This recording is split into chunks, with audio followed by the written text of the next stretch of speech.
Hey guys, what's up? This is Ron here, and in this KoF All-Star video, I'm going to talk about Imprint Stone in details. Now, I have a guide already on Imprint Stones, but I guess that is kind of outdated because the recent updates of the Imprint Stones that happened in the game.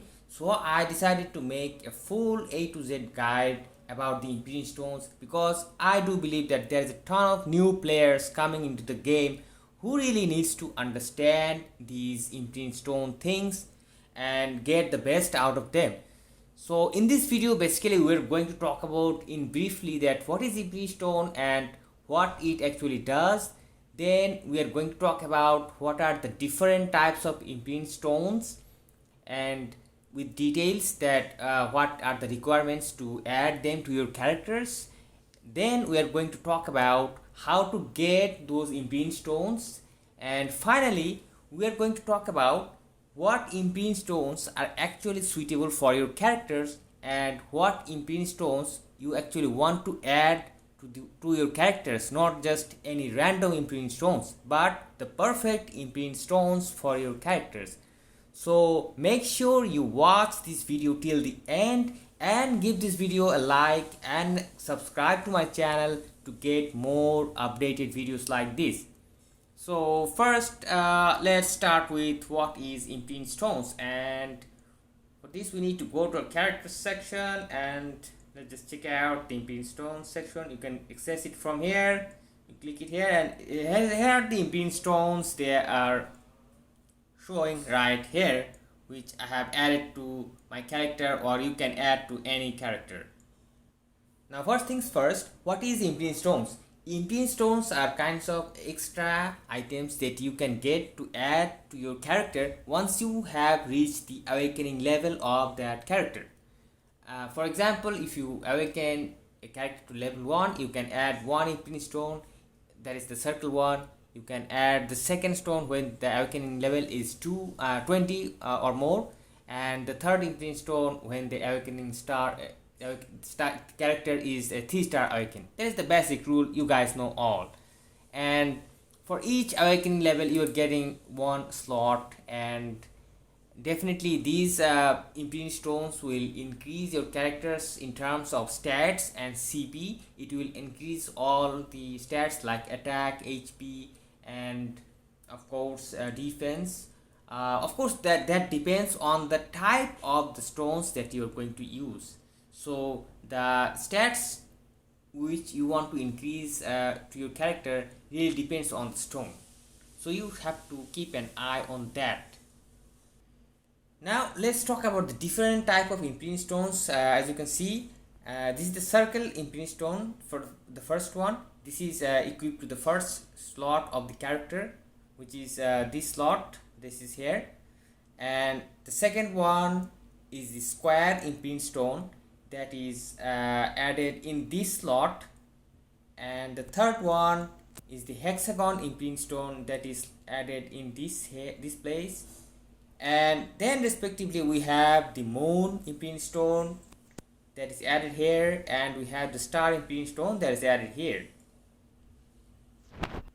Now these are the slots where you can add these Imprint Stones. The slots will allow you to add circle, square, hexagon, moon, and star shape Imprint Stones. But there are many type of circle stones, many type of square stones, many type of hexagon stones, and many type of other stones as well. So you need to figure out which stones will help your character most. Now let me talk about quickly about how to get these Imprint Stones. Basically for limited banner characters like SS and BS characters, you are going to get a free Imprint Stone selection box when you awaken those characters. For example, when you awaken them 1 star, you get one Imprint Stone selection box. When you awaken them 2 star, you get another box. You awaken them 3 star, you get the third box. So basically that is kind of easier for limited banner characters like SS and BS characters. But for collab characters, there will be a separate arrangements. In collab characters, you will not get those selection boxes once you awaken your character. You have to actually buy those Imprint Stone selection boxes from the collab rush event. This is why in my previous video I talked a lot about saving APs, because you need to play a lot of matches in the rush event, and you need to farm a lot of coins, and with those coins you can buy those Imprinting Stone selection boxes for your collab characters. So for BS, SS and collab characters, you are kind of certain that you are getting selection boxes from where you can directly select your desired Imprinting Stones.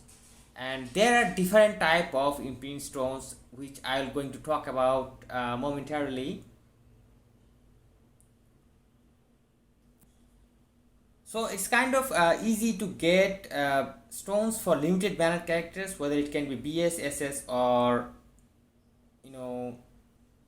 collab. But if you don't have those limited banner stones, or maybe you have missed, for example, I missed getting the volume 1 stones for my BS Orochi, so I rather later added these gold Imprinting Stones here. So now you know that how you can get those Imprinting Stone for those limited banner. But if your character is not from a limited banner, if your character is, for example, let me just go to my roster and see, for example, Gaines. He is not a limited banner character, he is an in-game character. So how to get the Imprinting Stone from him? And you can add this gold Imprinting Stone to him depending on his because he's a green element. You can add these stones, and you can get these stones from mainly two sources. First and major source is the guild raid, and you can see that there are many levels here: easy, normal, hard, expert and lunatic. But you will only get gold Imprinting Stones from hard mode. That is, if you are able to get this hard mode box number 5, you can see you can get these gold Imprinting Stones from here. So in boxes like 4, you can see there is no gold Imprinting Stones, only silver Imprinting Stones. So your mission starts from here. In guild, you need to obtain minimum of box number 5 from hard mode, and in any other lower level will not give you the gold Imprinting Stones, which you need the most. You can ignore the silver Imprinting Stones at all, which I am going to talk about later. But of course, in expert and lunatic mode, you will have more chances to get more Imprinting Stones and more rewards. So that really depends on how strong your team is in the guild. Secondly, you can get gold Imprinting Stones or silver Imprinting Stones from actually this mecha spider. That depends on the score you achieved, and if you check the reward info, it will give you these boxes, and these box, for example, if you are on a higher tier like platinum, for example I am on platinum 3 I guess, or 2, it will give you these boxes, and these boxes contains these gold Imprinting Stones. And I am getting these gold Imprinting Stones right now by completing this mecha spider, though the amount is not too much, but still you are getting some stones. And even now, if you don't use gold Imprinting Stones, if you have crappy stones like HP stones or whatever, you can actually salvage them and get materials for your star and moon Imprinting Stones, which is a win in any ways.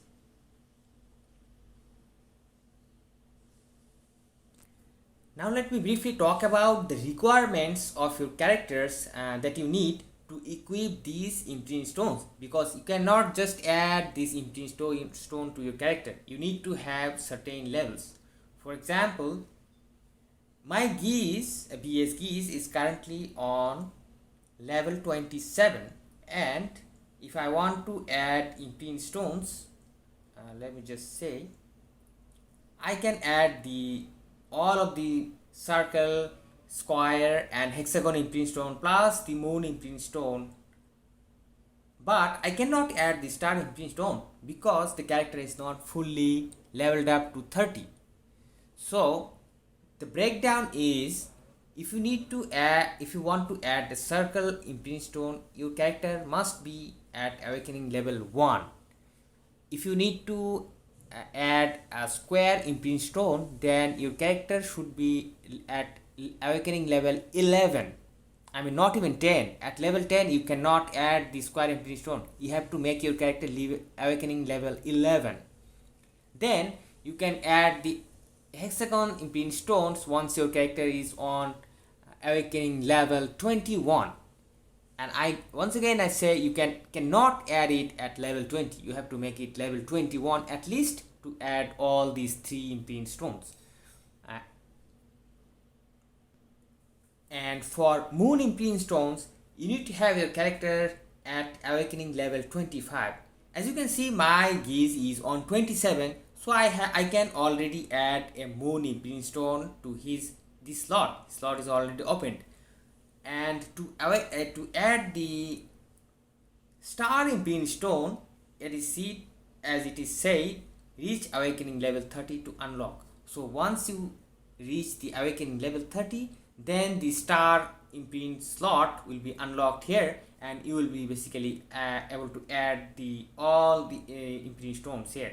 So let me just show you that my Elite is fully 3-star awakening. He is at level 3, and I have added all the stones here, including the moon and star.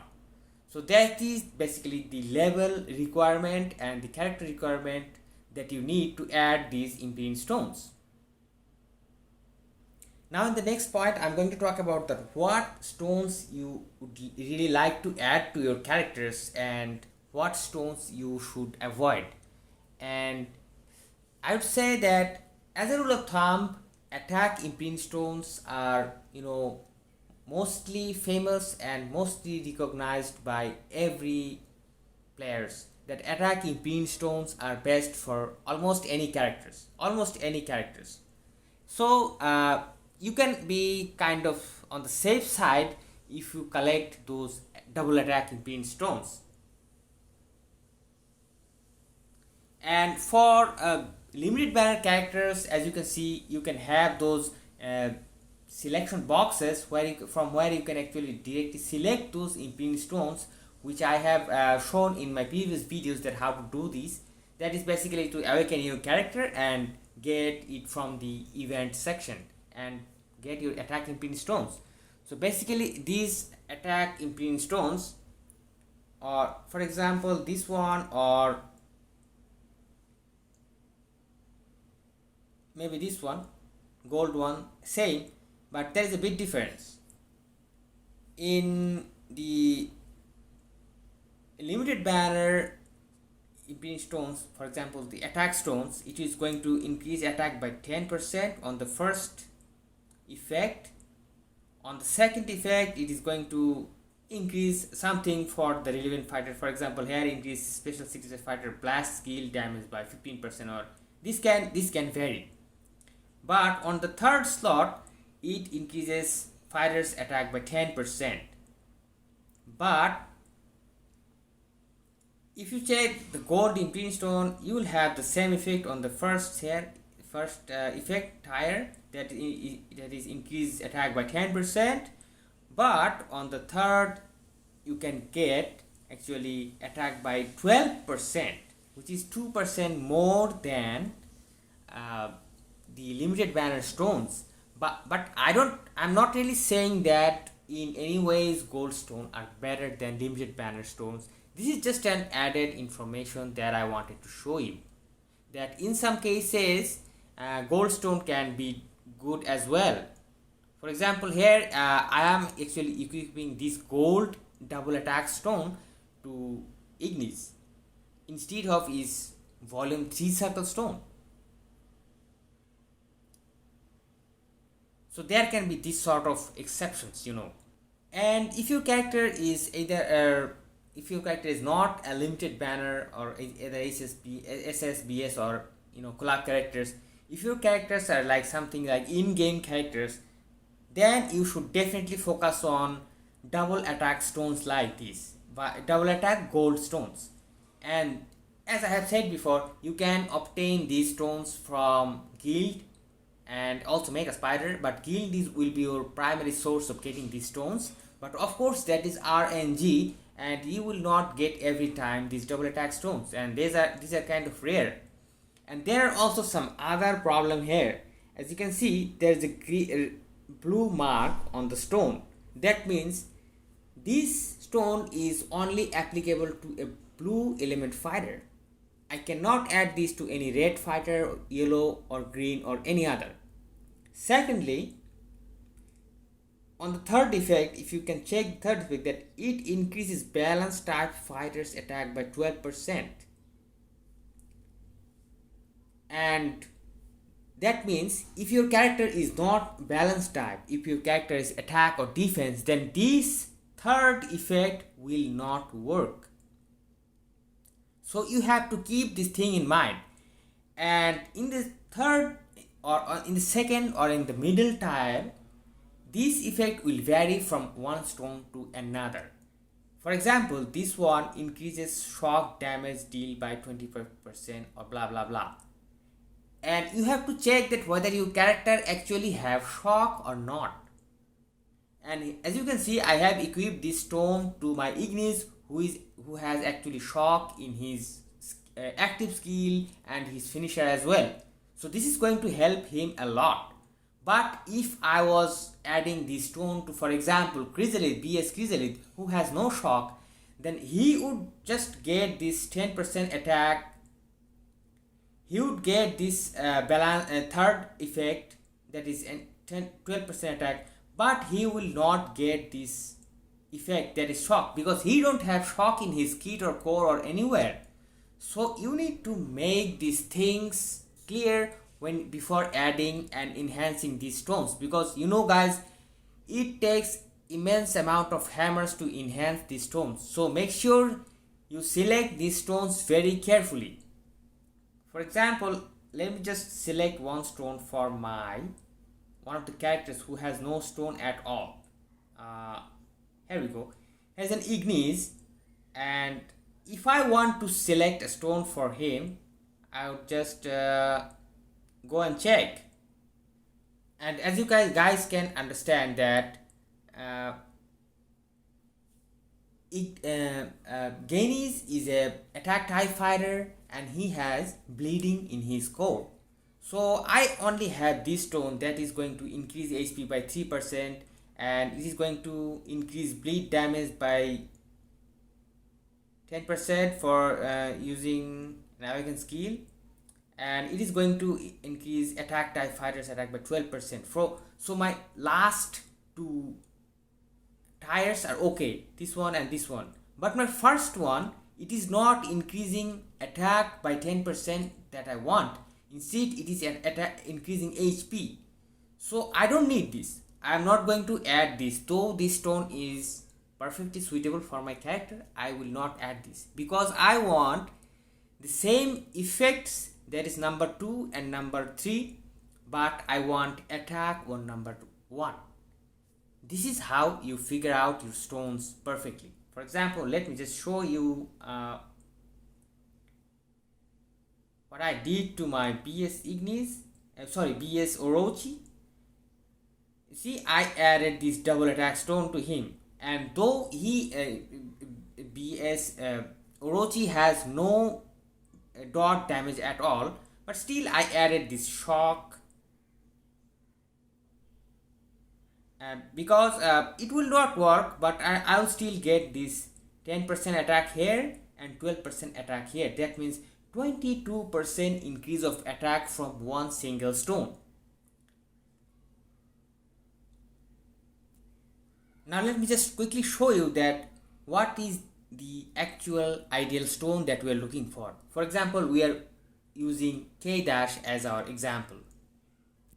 So this is the stone I should be looking for to add to Chrysalid as to my K dash, because first it is going to increase my attack by 10%. On the second, it is going to increase burn damage by 10% for 10 seconds, and K dash has burn in his skills, so I have covered. And the third section, increase defense type fighters attack by 12%. So my K dash is a defense type fighters. So I am getting all these three effects. All these three effects applied on him, and that is what we are looking for. This is the ideal stone for K dash, and I can without any hesitation equip him. And you need to make sure that before equipping any Imprint Stone to your character, do the study of your character. Check your skills.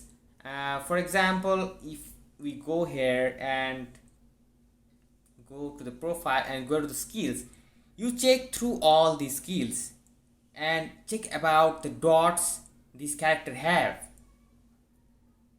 and also go to the core and check out the core, what this character have. Some character don't have dots in their skills, but they have in their core. For example, this character BS Ignis has no darkness in his active skill or basic skill or finisher, whatever, but guess what, he has darkness in his core. This is it, the ruler of darkness. He is kind of immune to darkness and he deals darkness damage. So you need to understand by reading all these details properly before you go actually for your Imprint Stones. Otherwise, you might end up ending a lot of resources and not getting the desired effect on your character. And as same as the circle, square or hexagon stones, you should also take good note of these effects in your star and moon Imprint Stones. Don't just blindly add any star or moon Imprint Stones that you got.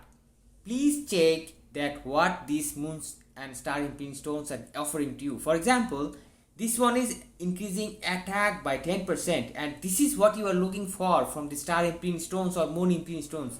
You will be getting ton of HP stones that will increase your HP by certain percent, but trust me, that is not useful at all. You are going to look for this type of stones, which is on the first tier is going to increase attack by 10%, and on the second tier it is going to increase a certain dot.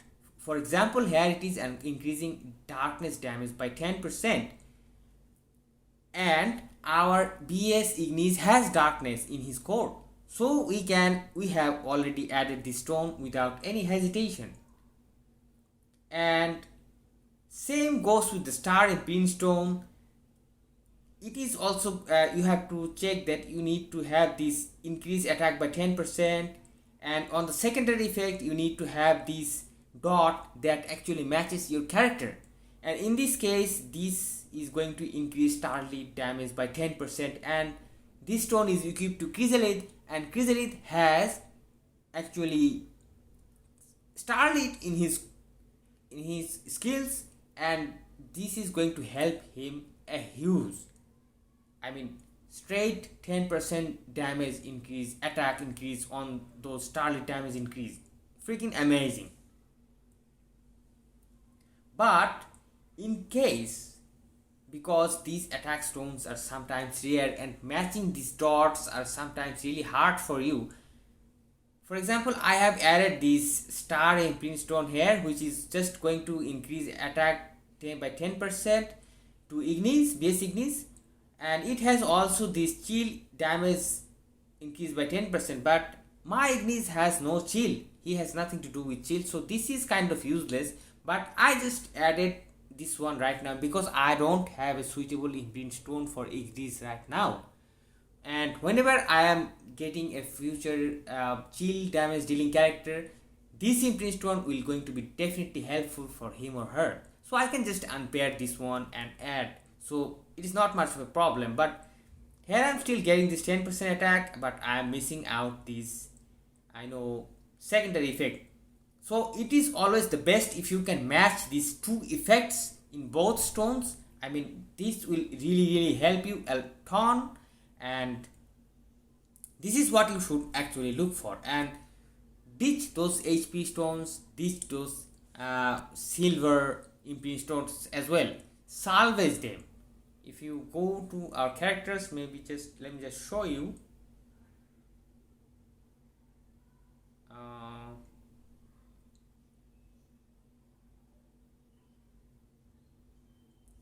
As you can see, we have a lot of gold imprint stones left and no silver stone because I have already salvaged them. Oh, so I have still one silver stone, so let's just salvage it right away. And see, we are getting materials for moon and star imprint stones. So let's just salvage this one as well, because silver imprint stones are useless totally, and the one and only use is these boxes, items. And of course I'm definitely going to salvage this type of imprint stones, that is increase HP by 3%. I don't need this. I'm going to salvage this one, and it will give me even more of this item. See, 50 shards and 8 of these gray items, 4 of these green items, and 4 of these blue items. Amazing. So you can just go ahead and salvage all of these HP stones, that says HP here. It's just useless. You don't have to use this, but you don't have to use this in meta characters like BS or SS units, but there might be certain characters. For example, let me show you. This guy right here, this guy Mr. Karate, he deals immense damage, but guess what, he has some problems with his survivability. So in some cases you might consider adding HP stone to this guy. Maybe, I mean, it really depends on your strategy and what you're thinking, but usually attack stones are more useful and more recommended. And personally, I am not going to add HP stones to any characters whatsoever. I'm going to be full attack under any circumstances. So guys, basically this was all about the Imprinting Stones. I hope now you know that what type of Imprinting Stones you need to have and how to have, and what type of Imprinting Stones are actually going to be beneficial for your characters. I hope you find this video useful in some way, and I hope you guys will like this video and subscribe to my channel so I can keep growing and keep making videos like these for more. So I wish to see you guys soon in some other videos. Till then, stay awesome, stay safe, and peace out.